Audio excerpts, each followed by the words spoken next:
Ito na ang final leg ng torch relay sa Beijing. Kaya naman ang grande ang pagparada sa Olympic torch sa makasaysayang Great Wall of China.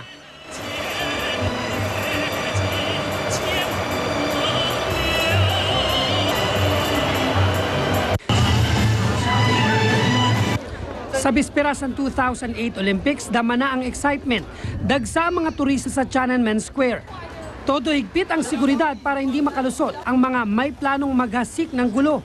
We have come here today to speak out against the human. Pero ang ilang Amerikanong aktivista hindi pa rin napigilang magprotesta sa isang bahagi ng Tiananmen Square. Ang dating Olympic speed skater na si Joey Chick nagrereklamo matapos siyang iban sa China. Pupunta sana siya sa Beijing para himukin ng China na tumulong sa peace effort sa bansang Sudan. Sa iba pang bansa, mainit din ang protesta, kaugnay naman ang umano'y panggigipit ng China sa Tibet. Sa kabila nito, tuloy ang pagdating ng mga atleta. Ang US basketball team, inabangan. Hiyawan ang mga tao nang makita si Kobe Bryant.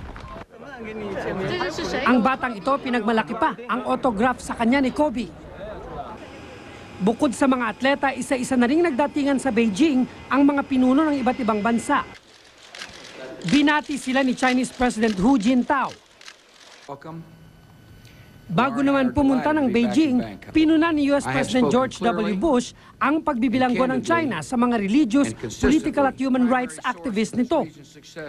Si Pangulong Arroyo bumiyahe rin patungong Beijing kaninang umaga para suportahan ang mga atletang Pinoy. Whether they win or not, we have already a winning team there in their own right internally. If they win something more with medals there, then bonus na yan sa atin.